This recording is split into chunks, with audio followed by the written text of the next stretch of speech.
기도하겠습니다. 좋으신 아버지 하나님, 오늘도 우리에게 이 아침의 시간을 허락하여 주시고 주님의 말씀을 묵상하며 우리의 삶을 가꾸게 하시니 감사를 드립니다.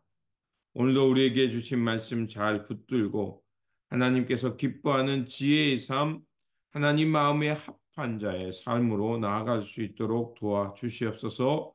무엇보다도 아버지 하나님 우리의 생각과 입술을 주관하여 주시기를 원합니다.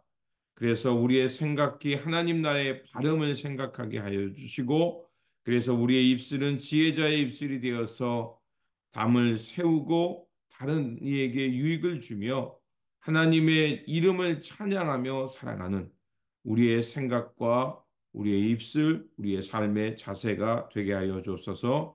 말씀으로 나아갑니다. 주님, 다시 한번 지켜주시고 하늘의 깨달음과 지혜를 허락하여 주시옵소서. 우리 구주 예수 그리스도의 이름으로 기도드립니다. 아멘. 오늘 우리에게 주신 말씀은 잠언 10장 6절에서 14절입니다. 의인은 머리에 복을 이고 있으나 악인은 입에 독을 머금고 있다.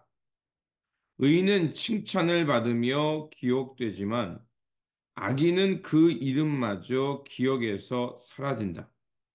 마음이 지혜로운 사람은 명령을 받아들이지만 입을 어리석게 놀리는 사람은 멸망한다. 흠이 없이 살면 앞길이 평안하지만 그릇되게 살면 마침내 드러나게 된다. 눈을 흘기면 고난이 생기고 입을 어리석게 놀리는 사람은 멸망한다. 의인의 입은 생명의 샘이지만 악인의 입은 독을 머금고 있다. 미움은 다툼을 일으키지만 사랑은 모든 허물을 덮어준다. 명철한 사람의 입에는 지혜가 있지만 지혜가 없는 사람의 등에는 매가 떨어진다. 지혜로운 사람은 지식을 간직하지만 미련한 사람의 입은 멸망을 저촉한다. 아멘. 오늘 본문 말씀은 잠언의 두 번째 단락으로 비교와 대조를 통해서 지혜의 가르침을 주는 말씀입니다. 잠언 지혜의 가르침이란 하나님을 의지하는 그 현명한 사람이 되어서 진정한 삶의 가치를 추구하라는 것이 바로 지혜의 가르침 잠언의 핵심입니다. 그래서 지혜의 근본은 하나님의 경외함은 마음으로 사는 것이며, 반면 어리석고 패망의 길은 불의와 재물을 탐하고 요행을 바라는 마음을 말하는 것입니다.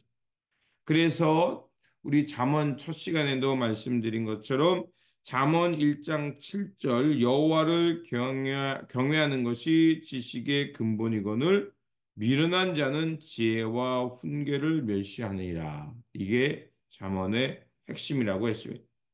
그래서 우리 잠언의 첫 번째 단락인 1장에서 9절까지는 지혜의 본질이 무엇인지를 우리에게 가르쳐 주었고요. 그리고 이제 두 번째 단락인 10장부터는 구체적인 지혜자의 삶에 대해서 우리에게 교훈을 줍니다.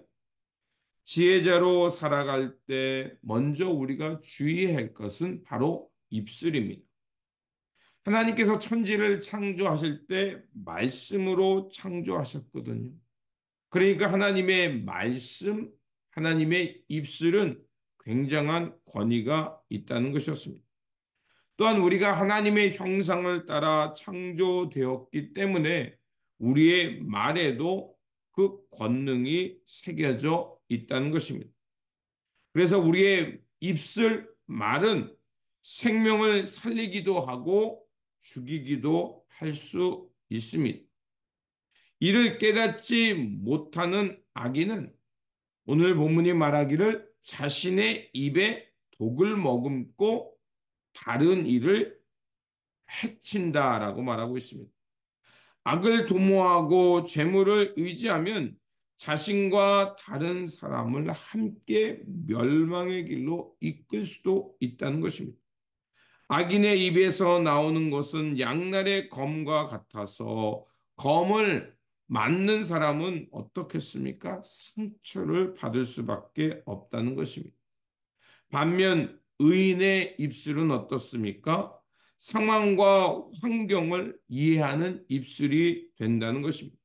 그래서 삶을 바르게 인도하기도 하고 정직함과 바름을 향해 살다가 때로는 사람들로부터 멸시를 당하지만 그러나 그 연단과 인내의 시간을 지나면서 하나님께서 그의 산성이 되어 주시고 하나님 때문에 그는 요동치 않는다라고 오늘 본문이 말하고 있습니다. 그래서 읽진 않았지만 오늘 본문 29절에서 30절에는 이렇게 말하고 있습니다.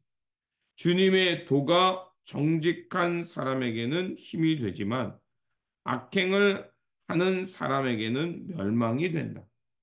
의인은 영원히 흔들리지 않지만 악인은 땅에서 배견하지 못한다. 그렇습니다. 하나님의 지혜는 하나님께서 그의 산성이 되어 주시고 그의 힘과 능력이 되어 주신다는 것입니다. 본문은 의인과 악인, 지혜자와 미련한 자를 극명하게 대조하면서 하나님을 아는 자의 삶이 어떠해야 되는가를 우리에게 말해주고 있습니다. 의인의 말과 생명은 생명에 이르게 하지만 악인의 말과 재물은 멸망에 가져온다는 것입니다. 반면 어리석고 악한 사람은 하나님의 말씀을 외면하지만 그래서 다른 사람의 상처를 주고 독이 되는 언어를 남발한다는 것입니다. 만약 우리가 밝은 미래와 평안한 삶을 원한다면 어떻게 해야겠습니까? 바로 하나님의 말씀에 근거한 지혜의 삶을 추구해야 합니다. 지혜의 삶이란 다른 거 아닙니다. 하나님의 말씀과 뜻을 통해서 우리의 생각과 우리의 삶을 분별하면서 우리의 삶이 어떻게 살아가는 것이 하나님 앞에서 온전하며 하나님의 기쁨이 되는가를 알고 살아가는 것입니다. 그래서 하늘의 지혜를 따라 살아갈 때 우리의 삶과 우리의 입술에는 생명의 샘물이 흘러 넘칠 것입니다. 그러므로 하나님의 지혜의 근거에 살면서 우리의 인생은 복되고 우리의 언행은 유익이 되어서 하나님의 복중에 거하며 살아가는 저와 여러분의 삶의 자리가 되시기를 주님의 이름으로 축원드립니다. 기도하겠습니다. 신실하신 하나님, 지혜 없는 우리를 다툼과 미련함과 멸망과 징계 속에서 구원하여 주셔서 복된고 지혜로운 입술을 가진 자로 살게 하시니 감사를 드립니다. 악인이 득세하는 것처럼 보여도 오늘도 지금 이때 이 시간을 하나님께서 하나님의 손길 가운데 주관하고 있음을 믿고 살아가게 하여 주옵소서. 그래서 오직 하나뿐인 인생을 함부로 살지 않게 하시고 우리 입술에 하나님의 지혜를 담고 복되고 유익하며 사람을 살리는 말의 지혜가 있는 사람 되어 살게 하여 주옵소서. 우리 구주 예수 그리스도의 이름으로 기도드립니다. 아멘.